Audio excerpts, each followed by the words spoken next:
Hey everybody, welcome to the MMA podcast. I'm Karyn Bryant. What's up, everyone? Alan Jouban here. See any good fights this weekend, Alan? There was a few good ones, Karyn. How about yourself? Were you Yeah, around? I mean, it's not a couple. Town? Yeah. I mean, one that made history, but it was like no big whoop. Not a biggie. Yeah, a guy from some small town no one's ever heard of as well, so no big deal. That's right. How psyched were you, folks? Of course, obviously talking about Daniel Cormier beating Stipe Miocic. You're a Lafayette boy, so I know your heart was with DC for this fight, huh? It obviously was. And you know what's funny? Right before we did this, I was just on Facebook, of all things, and I saw a thread going, and the thread was titled this: after the recent fights this weekend and accomplishments from DC, is he now the most famous person out of Lafayette? And there were a ton of comments, Karyn, and they were bringing up all these names, Ali Landry and this and that, and all these famous like musicians and stuff. But honestly, Daniel Cormier has a list of accomplishments. Yeah. I mean, not only is he the UFC champion, but he's the two weight class division champion, which labels him the baddest man on the planet. And let's not forget that Daniel Cormier is an Olympian alongside an analyst on Fox and a commentator.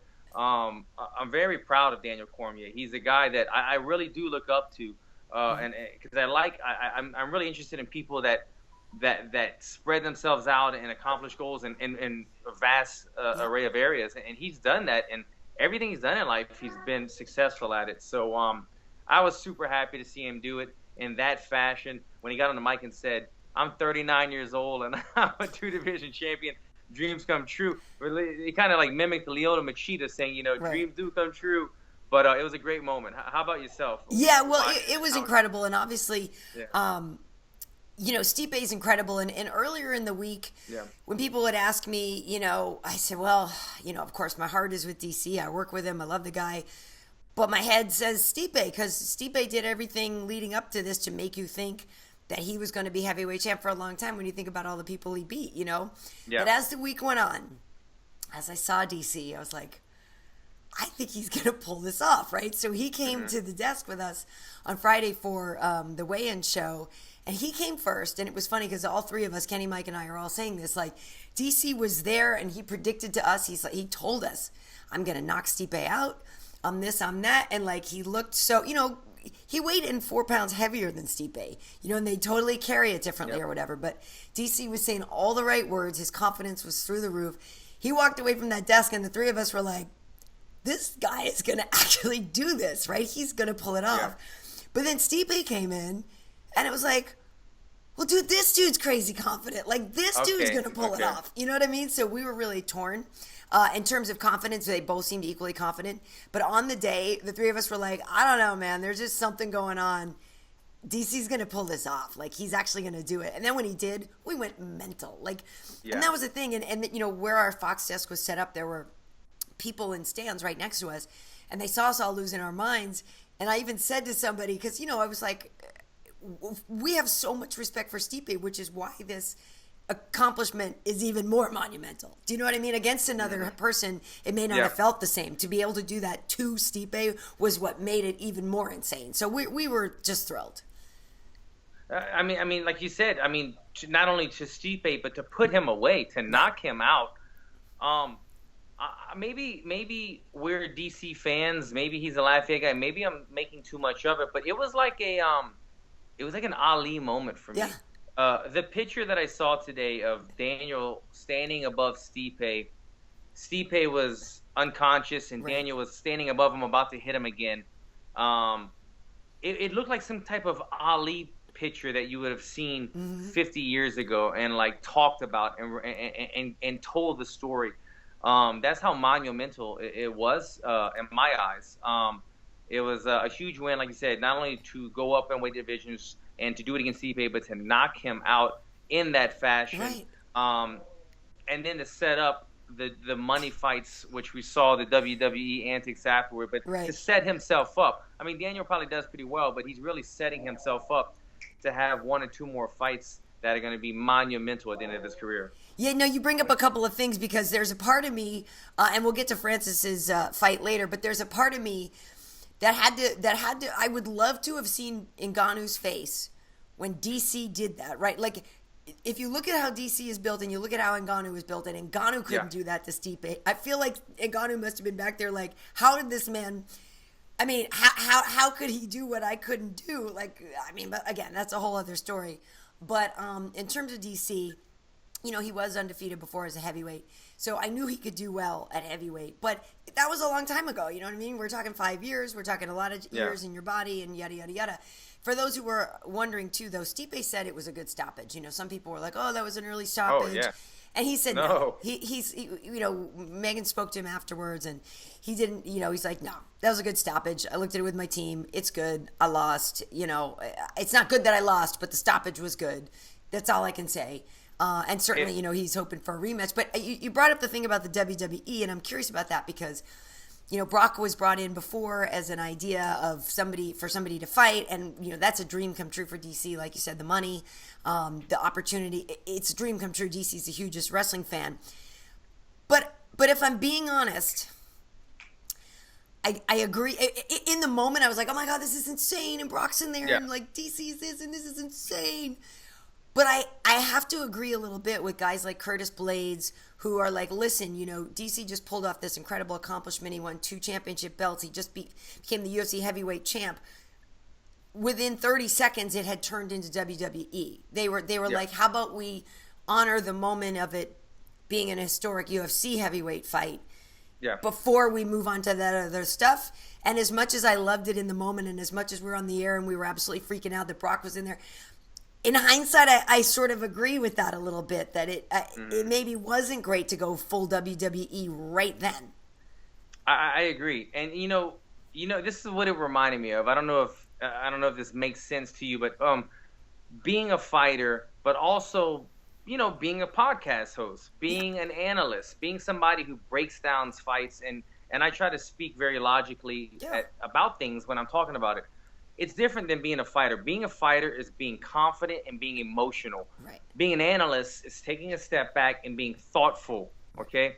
And sometimes when I give interviews about fight camp, I break away from the emotional fighter and I start analyzing myself. And it's not good. I don't like it because I'm like, all right, there's a time and a place to be an analyst. Right. Be a fighter right now. That's what sound bites are for. That's what sells fights, not the analyst. Be the fighter.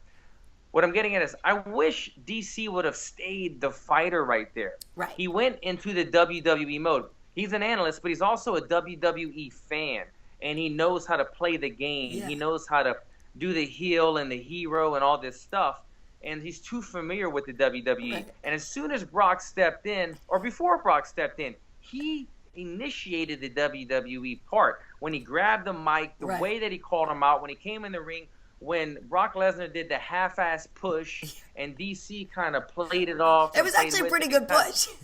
It was a good push, but at the end, he stopped at about 70%. He didn't fully, he kind of pulled back because he would have put DC on his butt, and he didn't want to put DC on his butt, I don't think. What I'm getting at it, though, is I wish DC would have stayed real, would have stayed emotional. Like we've seen him before, like when he cried after fights, when they interviewed him after John Jones. I'm not trying to bring up bad times, but, you know, the real DC is the moment I would have liked to see. I think that would have sold the fight because overselling it, going into the other dimension of WWE, now kind of worked in reverse because we're having this conversation where people are like, oh, it's too fake, it's too staged, and the whole thing seemed to be set up now.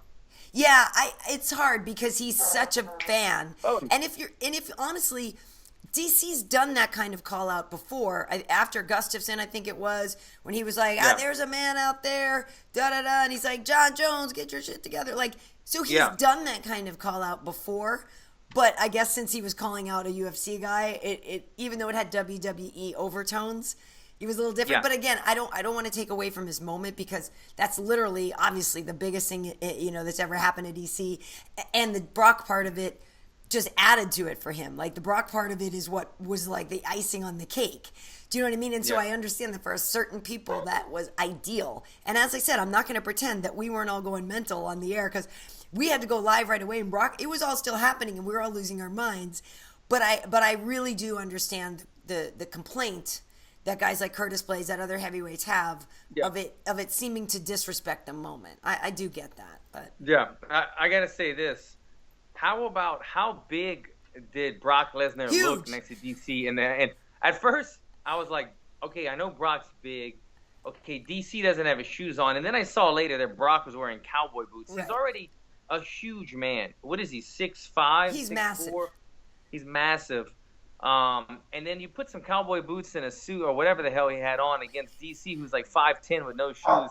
He looked like he was going to just squash DC, poor old DC. But as DC shows, man, he gets the job done. He gets it done. DC can totally win that fight. I totally think he can win that fight. It's funny, too, if you look back at the video. Yeah, like little Rosendo came in and gave Brock a push, too. Like, I love that I part. was sort of loving it. You know what I mean? I was loving it. It's just hard. Like, your whole two-brain thing, the fighter and the analyst. Like, yeah, there's the fan and the analyst for me where it's just like, that's awesome. And then I was like, but I get it, you know. He went into full salesman mode. Yeah. Mode. He should have stayed a little bit more raw and emotional and just be the pure fighter. Let the pure fighter speak at the time. Right. You know, he was thinking dollar signs. He was thinking, what can I give to sell this next fight?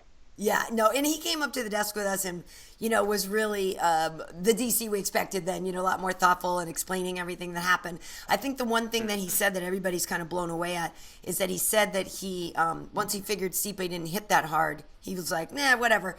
Stipe doesn't hit that hard. I'm going to just start walking him down. And we were just like, oh, my God, you just said Stipe, who just has blasted all these incredible heavyweights. And you said that dude doesn't hit that hard? Like, how hard does Kane actually hit then if you're training with Kane? Yeah. Or whatever. I was like, that was a heck of a statement. But, I mean, obviously, come on. That's history. That's an incredible accomplishment. Yeah. And I do think it erases the John Jones stuff. Like, fine, you lost to John Jones. John Jones is an incredible fighter.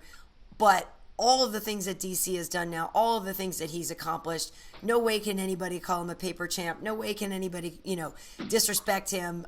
He has done what literally only one other person has done, and that's have two belts at the same time. And if you don't respect him by now, you're just a full-on hater with, like, absolutely no sense of respect for martial arts or the game or something, because there's no reason at this point for you not to give that man his due. Yeah, no, DC... DC had people on either side, right? He had his lovers and he had his haters. DC cemented his legacy with this performance, 100%.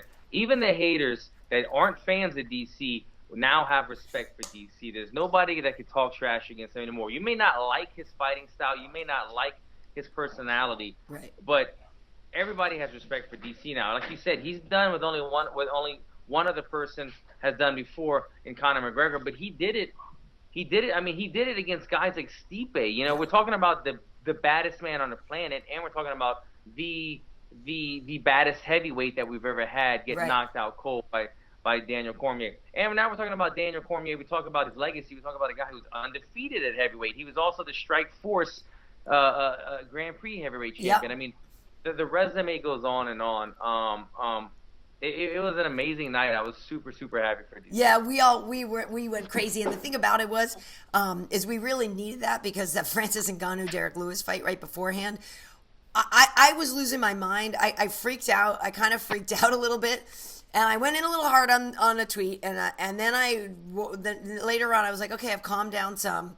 I'm not as angry as I was and as frustrated as I was, but I'm still quite frustrated.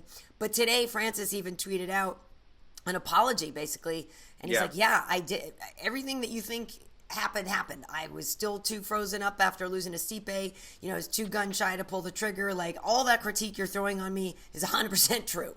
You know, and right. And I apologize. And basically, you know, it's funny because somebody had tweeted to me like, oh, you can't backtrack and, you know, be nice now after you went in hard on them. But to me, I was angry and frustrated, but when somebody acknowledges the problem and apologizes, why do you stay mad at him? Do you know what I mean? Because then I tweeted like, yeah, hey, Francis, cool. And I even said, like, we all thought you'd be better after fighting Stipe. Like, that's the whole point, is when you lose, we all thought you were going to be better. So now I guess it's going to take another fight for you to be better and be back to that guy. So I really hope he comes back. But, I mean, that was my whole point, is I did anyway. I don't know about you, but I expected Francis. I knew there could be some of those issues, but, like, I expected Francis to learn a lot. He came in 10 pounds lighter, seemed like he learned something, and then just was too afraid to punch. Well, you said, you kind of took back some of your words. It's because he's holding himself accountable for what he did, or what he lack of what he did, which is not fight. And when somebody holds themselves accountable, you can't kick them while they're down, because they're doing that. They're acknowledging their mistake. And so I totally agree with you. Trust me, I was on Twitter during that entire fight, Karyn. I would type a sentence and then I would erase it. Right. Because I kept thinking, as soon as I press send, these fools are going to go crazy and knock each other out. And I'm going to look like the asshole on Twitter who's late for the game. So I kept typing something, deleting it, typing something, deleting it. Finally, I just played around with Instagram stories. But super frustrating. We talked about it. I went off on our last podcast. Every card has that one fight that's kind of like the fan fight, the fighter's fight, the fight that's just like, get your popcorn, there's going to be fireworks. Right. People are paying to see someone get hurt or bloodied or knocked unconscious. And this was their fight, and they knew it. They knew it. They were put at co-headliners. These guys get paid a lot of money. Black Beast. Yep. I don't know how many fights he is into his UFC career, but did you see what he got paid? He got paid $130 and $130 for that win. He got paid over $250,000. That's a lot. And he threw like 8 punches. Okay. Well, he threw a couple of kicks. Look, I'm not mad at the Black Beast. He could have done more, but he was at least trying. But he tried. I think Derrick tried more than Francis.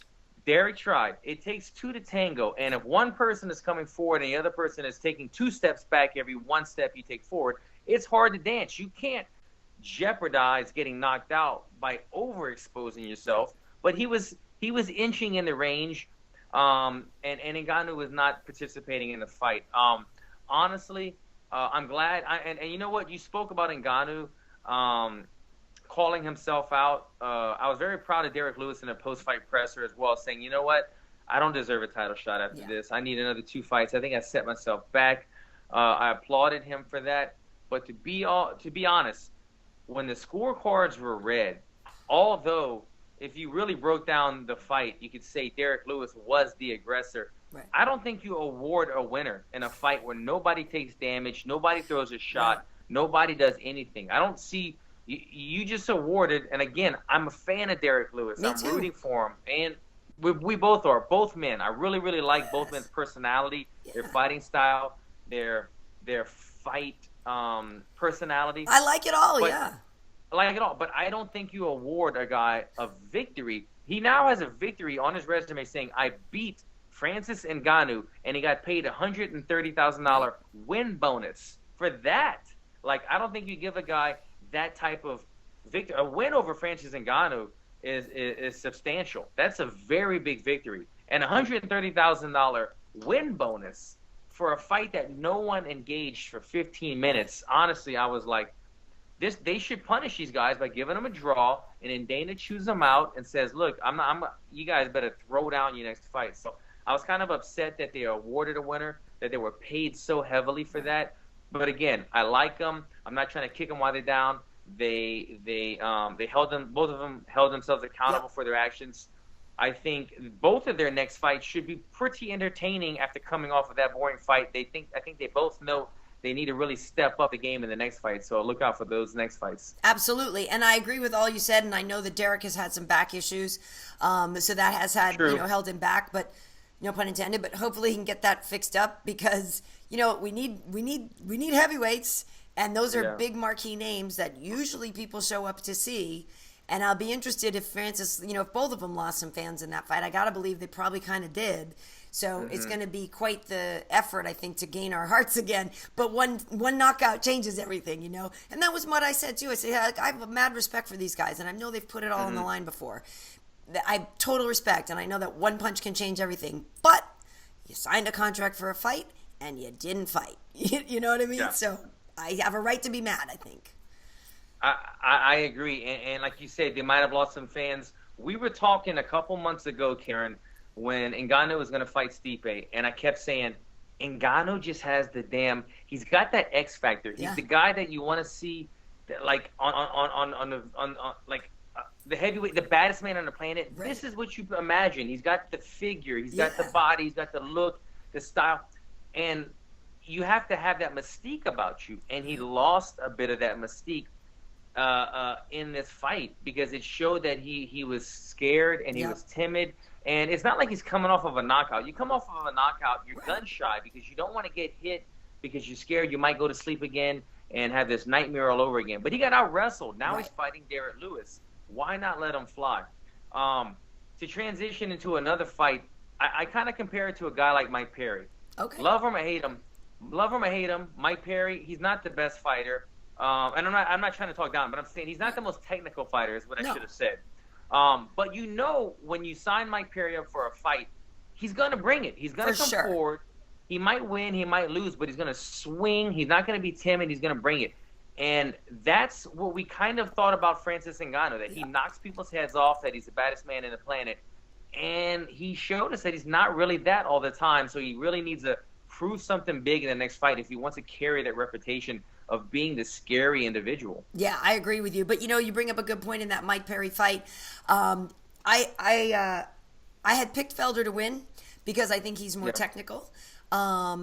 He lost by split decision, when Paul's arm is broken and he's all jacked up. I mean, he posted some pretty funny pictures after the fight. But I thought it was a smarter, better Mike Perry. He's training at Jackson Winklejohn, and I just thought it was a guy that tried to mix it up, tried to do a little bit more. I know a lot of time when you get to a new camp, you can't completely integrate everything, the new thoughts, the new, to integrate all this new stuff. That said, I thought Mike did look more mature, looked smarter, didn't look as reckless and whatever when, as he did in that night against Max Griffin.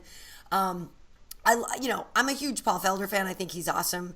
I didn't really understand. I thought he should do more, just more work and more basics. I know he loves the spinning stuff, and I know, you're both looking to land this stuff, but Paul could have been more effective with the low kicks and just higher output. I think could have broken Mike down a little bit more. But then again, it's okay, well, once you have a broken arm, obviously that's going to change your output. And I didn't know that during the fight really, but obviously I think he can hold his own as a welterweight. Certainly if he can make 55 still, he's better served there. But I think it was the win that Mike Perry needed to get back on track. And everybody knows Felder's really tough, so nobody's going to say, oh, well, you beat a lightweight. I mean, it's Paul Felder, so nobody's going to diss him for that. I thought Mike looked good, but I'm just bummed that Perry's, that Felder's all banged up, and we'll see him out of action for a while. But I enjoyed that fight. I thought it was a lot of fun, and I thought the right guy won. I did think Mike won. Yeah. It went to a split decision. Yeah. Yeah, I was actually kind of surprised by that. I thought Mike clearly won. Yeah.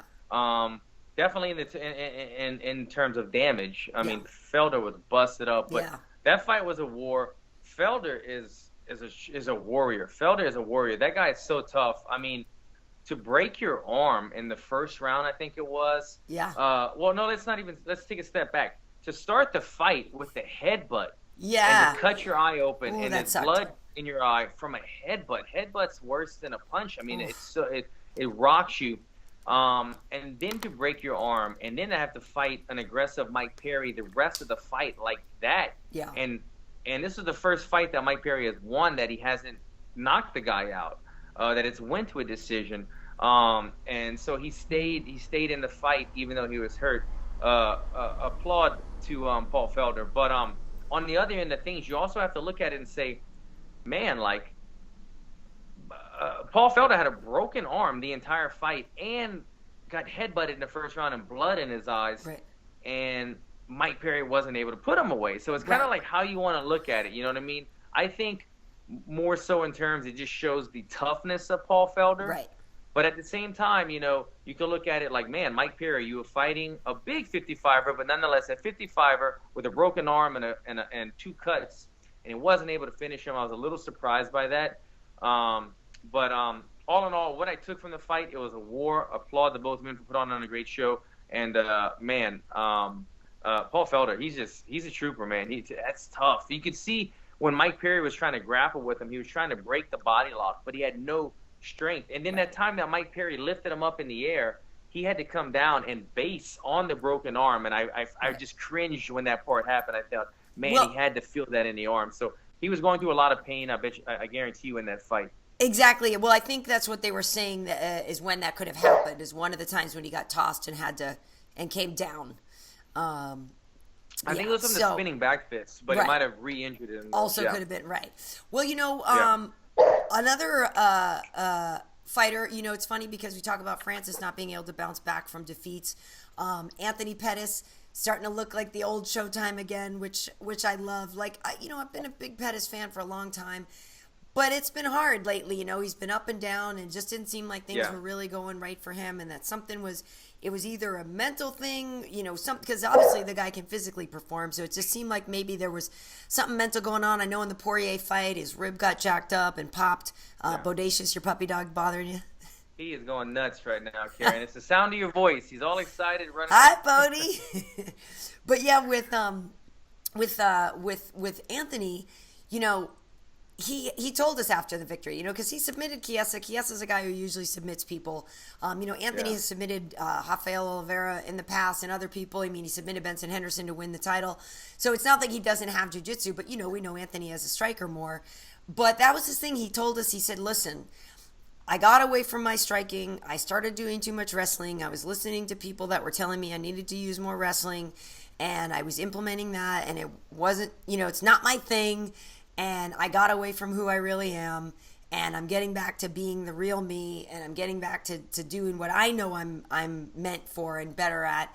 And he's really all fired up to make another run for it. And my thing is this, he's already been to the top. He obviously has that technique, and now if his mind and technique are right after circling all the way around from being at the top and then having those lows and coming back around, I think Anthony can still do great things.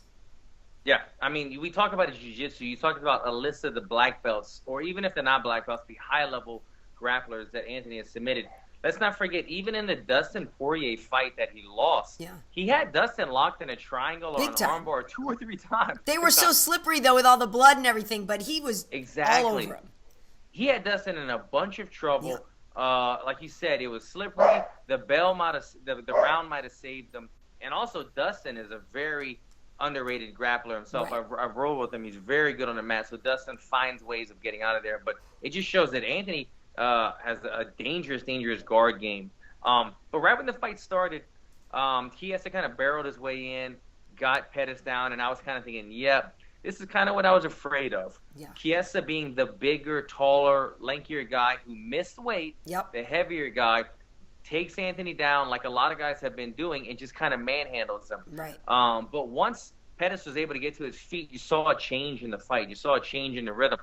Pettis found the range of sprawling, and once he was able to start landing a couple shots and he sprawled 2 or 3 times on Chiesa, Chiesa looked like a fish out of water. He kind of felt like, damn it, I don't have my takedown. Now I have to stand up with Pettis. And then Pettis got super confident. You could see him walking forward, confidence, hands down, throwing single strikes, landing stuff. And from there, I felt like it was a definite win for Pettis. He actually made a mistake. Like, Pettis was winning the exchange on the feet, and I think he went for that guillotine on his back, put himself in a bad position for most people, but that's kind of where his best grappling takes place, is from his back. Luckily, he was able to get that triangle. But, yeah, you said it. I thought Pettis looked great. He just needs to be able to, once he can get a couple sprawls in there, it gives him the confidence on the feet again. But I think he was having trouble in the other fights of people were kind of manhandling him a little bit once he got in close. Yeah, and on the scale at the early weigh-in, Chiesa said this was going to be his last fight, 155 pounds. Yeah. I'm not sure if that's true. Obviously in the heat of the moment when you just had this terrible cut and you missed weight, it's an easy thing to throw out there. So I think he kind of backpedaled on that a little bit. But it might be the last time, which is fine with me because he is a big dude. I just would like to see Mike, a lot of time he's been training with his same gym and the sick jitsu guys, and sometimes he's out at Syndicate, I think. But I don't know. I'd like to see Chiesa evolve a little bit more. I feel like he's kind of stayed good, but I feel like he, there's some things that he could maybe kick it up to the next level. Maybe switch it up with the teams, with the coaching or something. Add some new wrinkles because I don't feel like I've seen a big difference in the Chiesa from a couple years ago. Yeah, and it's funny that you point that out because in the interview that Chiesa did, he said the exact opposite. He said that he sees Pettis as a guy that reached the top and plateaued, and Chiesa was the guy that was getting better every day. He said of himself. But I'm friends with Chiesa, but I have to lean towards. Yeah, but I have to lean towards your side on this one. He's a guy that, what do we think of when we think of him? A tall, a tall, rangy lightweight who takes your back. We don't really think of him too much as a tremendous wrestler or striker or kicker. He'll throw him out there, but it seems like he's usually just trying to find a way to get to the back. And if the back doesn't work out, he finds himself in trouble. And I found that this is kind of what happened in the fight. He's tremendous on the ground, but once he loses position there, it loses a little bit of his confidence. He was acting confident on the feet. He was kind of doing the Ntembe Mutombo thing with Pettis, but he got caught immediately after that. So he was showing confidence, but I think it wasn't real confidence on the feet. I think he knew he was a bit in danger. Bodie. Yeah, Bodie. And this next fight I picked totally wrong. So props to you. I thought Gokhan Saki was going to come in and do what Saki does. But Khalil Rountree just flipped the script. And actually, I have all the odds here. Khalil was a plus 110 to a minus 140 for Saki. So not a huge line. But like Pettis was a plus 50 to a Chiesa was favored at a minus 185. But Khalil, as we know, he's got tons of power. It's just that, he hasn't had a ground game in the past, but he wasn't going to need it for this fight anyway. But I thought Saki was going to do his thing, but I was real wrong. I was real wrong. Happy for Khalil. Well, everybody was. Yeah, but Khalil's a good guy. I know you guys share a wrestling coach in Kenny Johnson. I was going for Khalil. I mean, like I said, we're both fans of Saki. I trained with Khalil. I was rooting for him. I was hoping Khalil was going to use some of that wrestling to his advantage. I did not see him winning by knockout like that. It came out of nowhere. I got to say, it's easy to pick apart a guy when they lose, and I'm not trying to do that. I'm a fan of Saki, but he didn't look the same to me. I felt like he was showing his leg kicks. And, I remember seeing his leg kicks, like he was showing them, like, I'm going to throw the leg kick. And I remember thinking, like, he's going to get countered. I was thinking he was, like, trying to trick Khalil to do something, to set something up, because he's such a high level.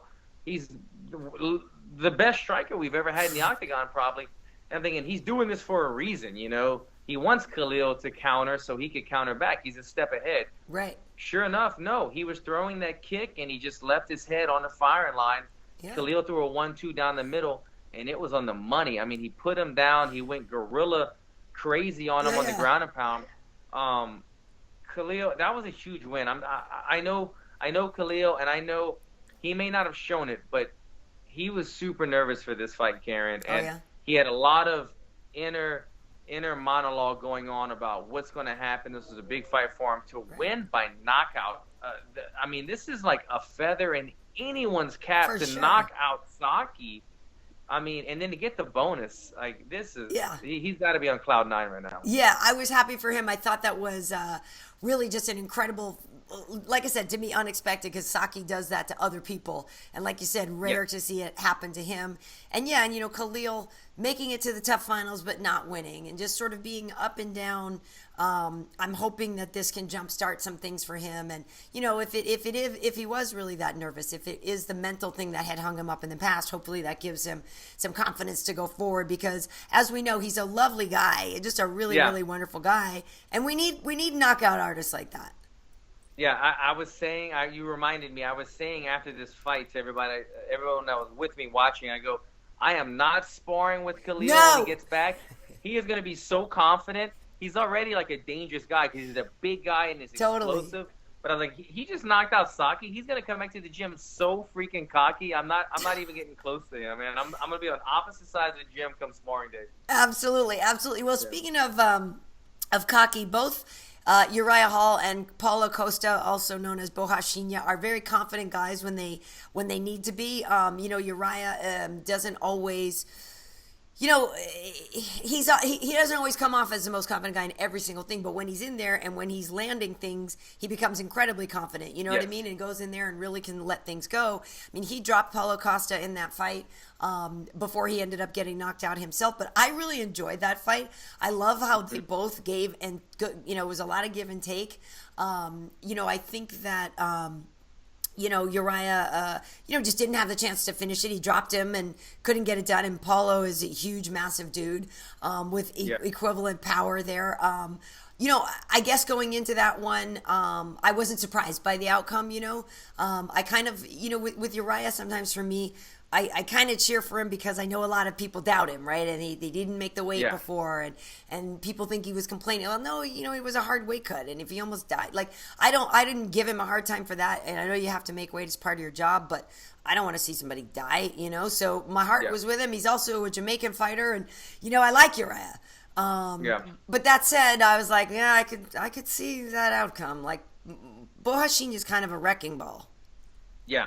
I was cheering for Uriah Hall as well. I don't know, I kind of the same reasons. I kind of felt like he was the underdog or kind of the black sheep or something. Yeah.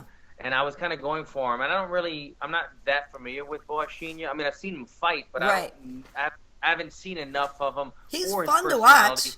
He beats the fun to watch out of people. But personally, I don't know, I haven't become familiar with him enough yet to be a fan. Right. So I was rooting for Uriah Hall because we all know Uriah Hall. Yeah. But you said it. You could see that there was a power difference in that fight. Yeah. When Bohashin was biting down on his mouthpiece and coming in, he was landing hard shots. And I really liked the way that he would finish to the body. He was putting in work to the body. He finished the fight to the body. I believe that might have been the last punch that landed, but he was putting in work in the beginning as well. But he's a guy that he wants to stand toe to toe. He feels that he's got the speed, the explosion, and the power to back it up. And he's a precision striker as well. Like he wings them, but they're not just like throwing Hail Marys. A lot of those shots that he's throwing and he's winging, they're landing on the side of the head and stuff. So a lot of his shots were landing. And Uriah Hall was feeling it. You could see that when he would throw a flurry on Uriah Hall would back up. He would dance around. He would try to get out of there. He didn't want to stand toe to toe at all. He wanted to try to trick Bohashin, but it wasn't happening. Another good fight. Big win, big knockout. I think it put Bohashin on a lot of people's radars. And it set up a fight that I would like to see that happened in the winner of the TUF finale main event with Stylebender. Stylebender, who we can get into, tremendous fight. I feel like that's the fight that I want to see after watching all the fights this weekend was Costa at 185 fighting Stylebender at 185. Right. Two strikers, two guys that bring it different styles technically in the striking department. But a fight that I would love to see. Yeah, well, I want to get to Israel for sure, too, but Costa actually called out Chris Weidman because, Costa going into this fight, I want to say was number 10 or 11 already in the rankings. Yeah. So he called out Chris Weidman, which I think is a smart call out. I mean, Chris is way up there now. I mean, because Chris is still ranked like 3 or 4, I think. But I would watch that fight, but Weidman would take him down relentlessly. Because, we really haven't seen Bohashin put on his back. I know he fought Johnny Henderson. He's a smaller dude anyway, and Bohashin beat him. They gave him strikers before because that's, they wanted to build him up. But I know Weidman would put his ass on the ground, and I'd like to see what would happen there, I'd like to see, because Bohashin is exciting and he's fun to watch, but I'm not sure how complete he is yet, and I want to see the rest of it. And Weidman, somebody like Weidman, would do that. I mean, I would love that Israel Adesanya fight too, and Israel said that the night before. But if we get Adesanya and Costa, again, striker's delight. I mean, give me some popcorn. But if I'm really, you know what I mean? And I would take Adesanya in that fight. But I want to see Paulo Costa get taken down, have to wrestle, have to work some jiu-jitsu. Like, I want to see the complete game of him. And you could say the same thing for Adesanya. But first and foremost, before we get to Adesanya, what do you think would happen if Costa fought Weidman? Well, I'd have to agree. I think that Weidman would get taken down. But honestly, Costa proved to me in this fight that, man, he is a very strong guy. He's, he's physically strong looking, but you can see the way that he swings and the way that he dominates the octagon, that he just seems physically stronger than everyone. And I believe Weidman would take him down, but if Weidman wasn't able to finish him and he was able to get back up and start kind of chipping away at Weidman's confidence on the feet, if it's stuffing, the same thing. Guys can take you down, but once you get back up and then you stuff the next one, stuff the second or third one, then it takes their confidence away. Then they realize, now I got to play a ball with you on his feet, and the momentum change happens. I can see that happening as well. I think it'd be a good fight. Like you said, if Weidman is ranked that much higher, then obviously Costa's looking to fight up, and it would be a good fight. It'd be a good one to see. I'm looking for the striker delights. I know. He's trying to work his way up. I know. It's a smart call out. Well, listen, and I'm not even guaranteeing that Weidman would win. I'm just saying I know he would get him down, and I would like to see what would happen from there. But I actually think, on the feet, like, that actually could be a very entertaining fight. I would like to see that. And I think Costa is fun, and he's a guy that we need, and he's another Brazilian star. If you think about, Lyoto's gone to Bellator, Vitor is retired. Shogun's got a fight coming up, but, Shogun's been around a long time. We don't know how much longer he'll be there. Aldo's got a fight coming up, but in terms of big Brazilian stars, they could use some more, and Borrachinha could be the next wave. And, how should I phrase this? The girls that I work with, big Borrachinha fans. The thing about him that, and I can't quite put my finger on it. Maybe you can help me out here. He's got the look, right? Yep. He's an attractive guy. He's got the body. Yep. He's got the style. Yep. He's not a wrestler. He's a striker. He knocks guys out. But something about him doesn't. Does he not speak English? Or his English isn't great. It's developing, and that will be key for him to become a real big star. I mean, obviously, Anderson took a while to learn some more English, but, like, that would help him a lot. Yeah, right. But Anderson still was able to, like, draw people in. You know what I mean? And I feel like something, and maybe it's just me. You can tell me if I'm wrong. I've seen Borrachinha fight about 3 times now. And he never draws me in after. Like, I'm not like, because he's the kind of guy I should like. He's a devastating striker. He knocks guys out. But every time he fights, I'm like, okay, that guy's good, but, like, man, like, I don't know. He doesn't do. Maybe he doesn't speak English on the mic, and maybe that's what it is. So I'm not making a connection after the fight. Well, I don't think you're 100% wrong. Just from some friends of mine in Brazil, I guess some of his political beliefs, some of his other beliefs are things that they were like, that made him less attractive to me. Like, so I don't know if that's coming through. And honestly, I don't know what those are. I don't know if on social media he really talks about his politics that much or whatever. But I hear what you're saying, how there's not quite a full connection yet. So maybe just if he can learn to speak English and express himself that way, because he certainly expressed himself with the fists. But I see what you're saying. I don't think he's 100% there yet. But, I mean, he keeps having fights like this. They keep putting him you put him on a card like this, and he delivers what you put him there for. It's hard not to build this guy, and it's hard not to get excited about him. I am excited. And maybe it's not his fault. Maybe the UFC has not yet pulled the trigger on promoting him. And maybe that's all they need to do. Maybe they need to do a little story on him. And we find out a little bit about his past. Maybe he had a tough upbringing. Maybe he came from a rich family. Who knows? Yeah, I don't know. Once we know who he is and something about his personality, then we can say, now we know this guy. But other than that, we just see him fight, and I don't know anything else about the way he talks or his background or anything. Well, on the flip side of that, Israel Adesanya is the whole package. Like, he's got the fight skill, the personality, the swagger. Like, the dude is like it. Like, for me, the only problem for me right now is, like, I don't want the UFC to rush him too fast, right? Like, it's like we've got a little nugget of a superstar right here, right? Yeah. Like, let's make sure we do the right thing. Like, give him good fights that fun fights. Give him fights that people won't just assume, oh, we're just giving him all strikers and nobody's ever going to take him down. But, like, Adesanya is the real deal, like 100% the real deal. So are you going to start wearing shirts that say cunt and stuff on it, Karyn? No, because I have one, and I know that mine's good, so I don't actually need to wear the shirt.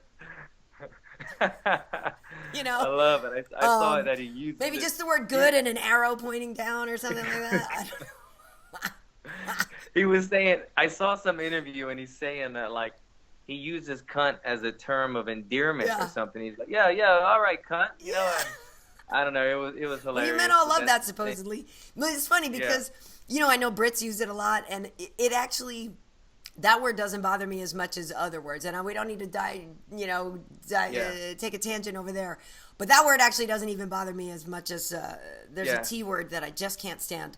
But, a lot of people thought that Brad Tavares was going to be too complete for him, and that Israel, is just a striker. And even though Brad is more of a striker, that he's going to be able to take him down and do all this other stuff to him. Israel commanded that fight from bell to bell. Israel is another one. I just spoke about Costa, that he looked physically strong when he grabbed people. Israel, for a tall, lanky man, he was able to throw Brad Tavares around.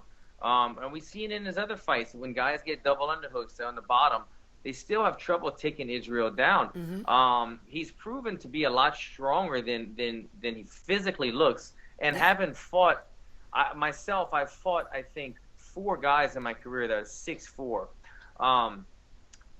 Tall guys are tough to take down. Tall guys that have thick legs, because what happens is a lot of times you try to get your hands around the knees and clasp your hands, but their legs are so long your fingertips aren't getting together. Right. And then when you normally go for like a normal knee tap or something, guys that take shorter steps with shorter legs, they will fall down. But guys that have long legs, you go to knee tap them, and their leg reach, their steps are so long they're hard to take down. And it's proven to be a factor in Adesanya's takedown defense. People are having trouble taking him down or keeping him down. But he proved to me in that fight against Brad that he's been working the ground. I mean, when he got on top of Brad, he spun around the back. He was looking for submissions. He even did a De La Riva roll, I think, in the end of the first round, just to play around. But it shows that he is drilling stuff. Yeah, man, he's a force to be reckoned with. I hope they don't rush him too fast, like you said.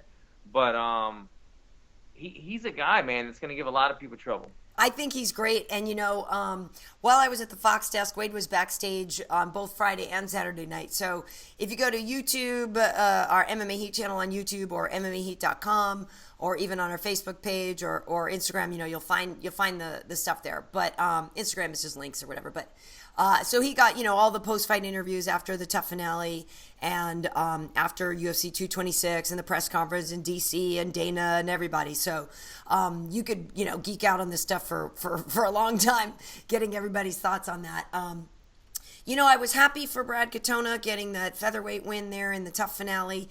That fight was pretty good, and I expected him to win. If I'm being honest, I thought Joe Giannetti was going to win. He didn't fight enough to me. Mike Trezano's a good kid. That fight was not great, if we're all being honest and candid. Not great. Some weird things going on. And I felt that Giannetti, not necessarily that he gave the fight away, because I think that Trezano's pretty good, but Giannetti to me was doing too much posing, too much acting tough, and not enough throwing tough. So I was kind of frustrated in that. Kind of frustrated by that. And I don't know if, he'll get another chance or whatever. And Trezano's going to need some time to develop as well. Happy for them, and I had a lot of fun with them on the season. But I was hoping for a little bit of a better finale fight from the lightweights. Yeah, I agree. I did see the fights, but if we're being candid again, my whole mindset, I'm thinking, I got 5 hours of fighting ahead of me, but I really just want to watch the main event with these two guys, with Tavares and Adesanya. This is the fight I want to see. So I was in and out. It was some up and down fights in that card, but honestly, my attention was focused on the main event that night. I just wanted to see how Adesanya would fare against the top guy, and not to take the fights back to the fight we just did with Adesanya. But I got to say, Brad Tavares has proven to be a really good fighter. So I don't know if he didn't look great that night, or it's just Adesanya has a way of making people not look great, because Adesanya made his last 2 opponents not look great. So I'm assuming that's what they did to Brad Tavares.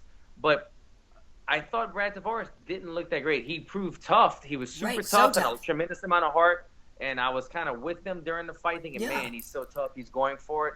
But his punches, kind of like the way he was throwing his right hand, it wasn't like, I don't know, there was something about it that I was thinking, he doesn't look like himself, or he doesn't look as good as I thought he was. And I don't mean that in any disrespect. But again, I think what it comes down to is Adesanya has a way of just making guys look off their rhythm, because he beats them up on the feet. They don't look as good, and then they take kind of desperate takedowns. And he's proven that he not only does he make people take desperate takedowns, but his takedown defense is actually very good. I was very impressed with all his grappling that he did in the fight. So he's tremendous guy to look out for. There was a guy named Anderson Silva back in the day, Alan, that used to strike and make everybody look silly while they swung and missed, and he has that potential to be that next guy, you know. All the great strikers are like that. You look at Chuck Liddell. Chuck Liddell would knock you out, and if you took him down, he would just get an underhook and try to get right back to his feet.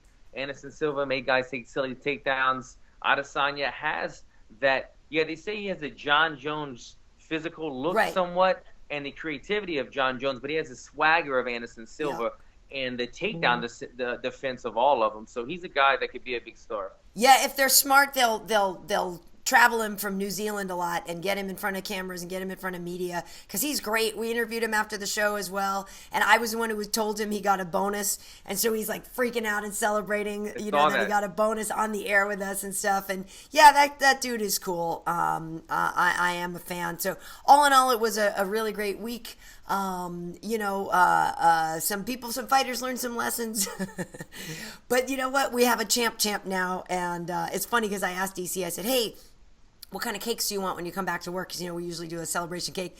He's like, KB, I don't want a cake. He's like, I want everybody from the building. Because when he first won the title, we do kind of like have a party for people. And I don't know if you guys have seen, I've actually filmed it, with Michael and Dominic and DC.